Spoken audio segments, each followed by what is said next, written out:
Et salut tout le monde, c'est Zaroth, nouvelle vidéo sur Super Fantasy Brawl. Maintenant qu'on a vu les règles, on va s'intéresser aux champions.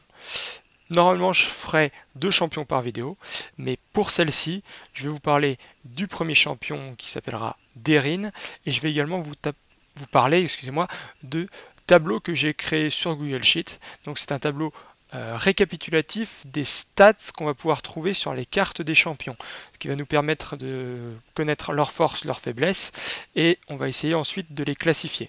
Donc je vous expliquerai ça en deuxième partie. Allez, on est parti pour le champion. Donc le premier champion, comme je vous le disais, c'est Derin. Donc on va piocher toutes les cartes. Hop. Alors, Derin, c'est elle. Elle a 0 d'armure et 7 points de vie. Et quand elle évolue, elle reste à 0 d'armure, 7 points de vie, mais elle gagne un effet. Donc Derin gagne 2 d'armure quand elle est sur une case piège. Donc on se rappelle les cases pièges, hein, c'est celle-ci, celle-ci, celle-ci, celle-ci, celle-ci et celle-ci. Et en plus, on ne déclenche pas les pièges quand Derin est sur une case voilà, piège. Donc par exemple si elle fait 1, 2, 3, eh bien elle ne déclenche pas le piège. Tac. Donc ça, c'était pour la carte champion. Première carte. C'est une carte compétence qu'on peut reconnaître par la petite roue crantée. Donc elle permet 2 mouvements. C'est un tir direct avec une distance maximale de 4. Et la prochaine attaque sur la cible, ce tour-ci, va permettre d'ignorer l'armure et va donner +1 en force. Donc c'est une compétence de support qu'on va appliquer sur un champion adverse et qui va permettre pour toutes les prochaines attaques sur cette cible d'ignorer l'armure et donner +1 en force à la carte d'attaque. Deuxième carte, là c'est une carte attaque, on reconnaît par la petite explosion. Ça donne 3 de mouvement, c'est un tir indirect de 2, d'une portée maximale de 2 et d'une force de 2. Et ensuite, si l'attaque a été effectuée, eh bien après l'attaque, Derin peut faire une course de 2. Donc ça peut permettre d'attaquer et de se replacer. Troisième carte, c'est une nouvelle carte compétence. Elle permet 2 de mouvement, de piocher jusqu'à 2 cartes et de faire plan 1. Alors plan, on se le rappelle rapidement, ça permet de prendre une carte de votre main et de la replacer sur le dessus de votre deck pour être sûr de la piocher à la fin de votre tour. Et en plus, vous pouvez regarder un des jetons piège qui est en jeu et ensuite le replacer sur n'importe quelle autre case libre piège. Donc là, dans cet exemple-là, je pourrais regarder ce jeton piège et hop, le placer sur une autre case vide, puisque c'est zen, je suis obligé de le déplacer sur une autre case vide. Tac. Quatrième carte, une carte attaque qui permet 2 de mouvement, un tir direct avec une portée maximale de 4, 2 de force. Que nous dit la carte? Si la cible est sur une case piège, alors cette attaque gagne +2 de force. Et après l'attaque, si la cible est sur une case piège, eh bien elle va subir étourdissement. Donc hop, tout bêtement, ici, là j'ai ma Derin. Je joue cette carte, là la cible adverse n'est pas sur une case piège, donc c'est une attaque à 2. Par contre, si elle est là, c'est une attaque à 4, et en plus, elle va subir étourdissement. La cible va subir étourdissement. Touc. Cinquième carte, c'est une carte attaque. 2 de mouvement, un tir direct avec une portée minimale de 2 et une portée maximale de 3, et 2 de force. Cette attaque gagne 1 de force si Derin se trouve sur une case piège.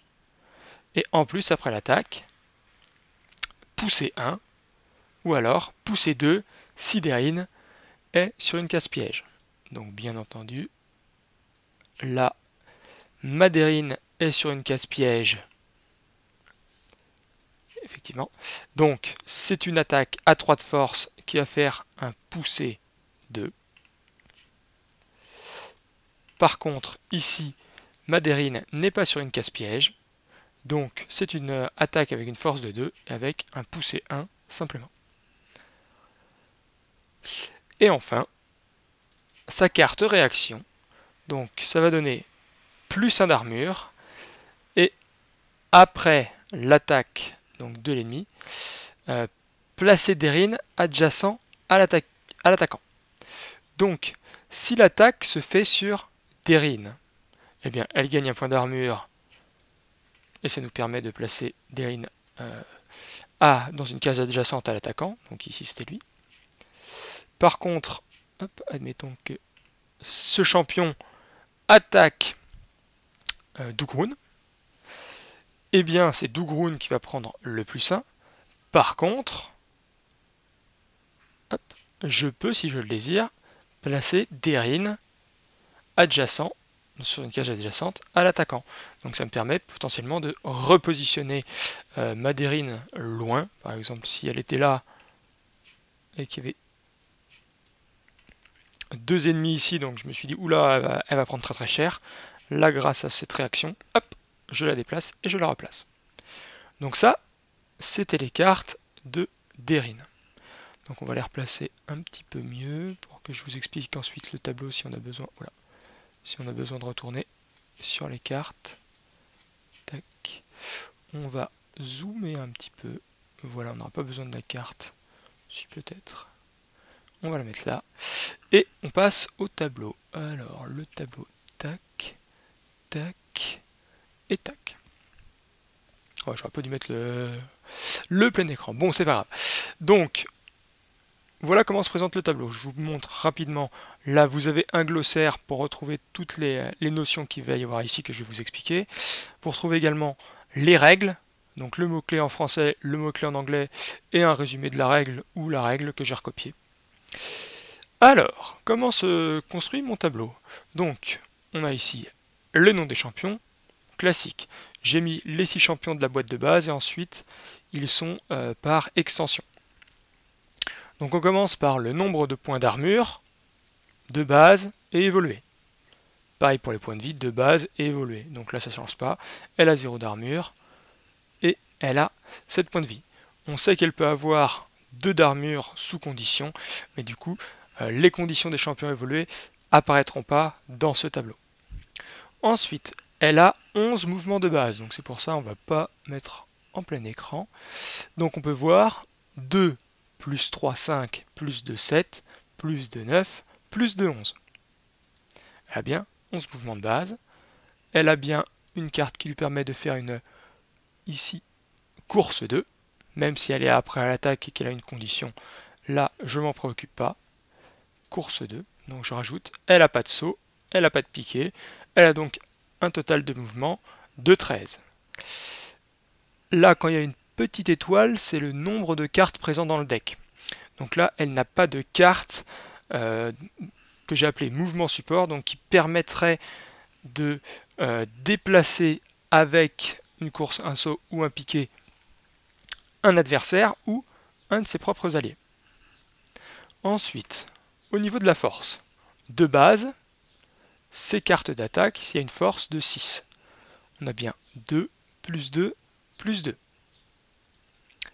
Et sous condition, eh bien, elle peut avoir une force de 9. Donc 2 ici, plus 2 ici, plus 2 encore ici si la cible se trouve sur une case piège, donc on est à 6, plus 2, 8, et plus 1 encore, 9 si Dérine se trouve elle-même sur une case piège.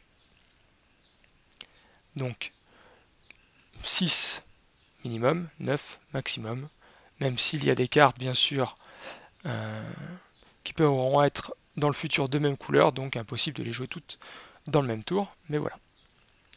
Ensuite, elle n'a pas de carte attaque de mêlée. Elle a bien 2 cartes tir indirect. Tir indirect, celle-ci et celle-ci. faudra que je mette d'ailleurs des petites étoiles. Hein. Le tableau sera amené à évoluer. Hein. Donc la portée minimum, la moyenne de la portée minimum, c'est bien 1. Puisque comme on peut le voir ici et ici, il n'y a pas de portée minimale. Donc c'est 1. Et la moyenne de la portée maximale, c'est bien 3, puisque là c'est 2, là c'est 4, donc la moyenne c'est 3. Ensuite, elle a bien 2 cartes de tir direct, sa compétence ici et cette attaque ici. La portée minimum, la moyenne de la portée minimum n'est pas égale à 1, donc on peut se douter qu'elle a une carte avec une portée minimale. Donc ici, là, il n'y a pas, mais ici, il y a, donc ça fait 1,5. Et pareil pour la moyenne de la portée maximale, et bien là c'est 3, là c'est 4, donc 1,5, 3,5. Elle n'a pas de carte d'attaque à zone d'effet, donc la moyenne de la nombre de cases, on ne le sait pas, puisqu'il n'y en a pas. Et elle a bien une carte qui permet une force support, qui est celle-ci, donc qui permet de modifier l'attaque, sa propre attaque ou celle de ses alliés, ou d'ignorer l'armure. Donc c'est cette carte-là. Dans le glossaire, j'ai mis force support, nombre de cartes permettant de modifier la force, cette icône, des alliés ou des ennemis, ou d'avoir un impact sur l'armure d'un ennemi. Voilà, donc même si ça baissait de 1 l'attaque des ennemis, eh bien je le mettrai également dans force support. Ensuite, armure supplémentaire. Donc là, pas de souci, c'est sa carte réaction qui permet de donner plus 1 d'armure supplémentaire. Ensuite, attraction. Est-ce qu'elle a des cartes qui permettent attraction de base? Non, ni sous condition. Et la poussée, non, ça sera la moyenne du coup des alors attendez, comment je l'expliquais? Attraction base, moyenne des points d'attraction sans condition des cartes. Voilà, et attraction condition, moyenne des points d'attraction avec les conditions des cartes. Donc là, elle n'a pas de façon de carte attraction. Poussée par contre, elle en a une. Donc là, après l'attaque, ça permet un poussé 1, et sous condition, ça permet un poussé 2. C'est pour ça qu'elle a bien 1 en base et 2 en condition. Elle n'a pas de carte transfert, elle n'a pas de carte peur, elle a bien une carte qui permet un placement, on se le rappelle, c'est sa réaction ici. Elle n'a pas de carte soin, de toute façon, elle n'a pas de carte drain de vie, elle n'a pas de carte doublée, elle n'a pas de carte poison. Ensuite, j'ai des pioches basse condition. Donc, est-ce qu'elle a une carte qui permet une pioche qui ne nécessite pas de condition ou qui nécessite une condition? Donc là, elle en a bien une. C'est celle-là qui ne nécessite pas de condition. Et pareil pour plan, c'est la même carte. Ça permet de faire un plan, peu importe la valeur, sans condition. Ensuite, étourdissement. De base, elle n'en a pas. Par contre, est-ce que c'est celle-ci? Non, c'est celle-là. Sous condition, eh bien, elle peut avoir un étourdissement. Donc c'est comme ça que se lira le tableau. Je vous laisse de toute façon lire le glossaire, j'ai essayé d'expliquer au mieux. N'hésitez pas à me faire vos retours dans les commentaires, si c'est pas très clair ou si vous voulez que j'explique autrement. N'hésitez pas à me dire comment améliorer le tableau, puisque ça sera utile pour tout le monde. Hop. Donc voilà, c'est la fin de cette vidéo sur Deryn et sur le tableau. J'espère que ça vous a plu. N'hésitez pas à laisser des commentaires ou un pouce bleu, ça fait toujours extrêmement plaisir. Encore une fois, si je me rends compte que j'ai dit une bêtise, eh bien, je me corrigerai en commentaire. N'hésitez pas non plus à vous abonner à ma chaîne en cliquant sur mon visage. Comme d'habitude, maintenant, je vous mettrai la précédente vidéo à gauche et la suivante à droite quand elle sera en ligne. Je vous fais des bisous et je vous dis à la prochaine. Salut, salut!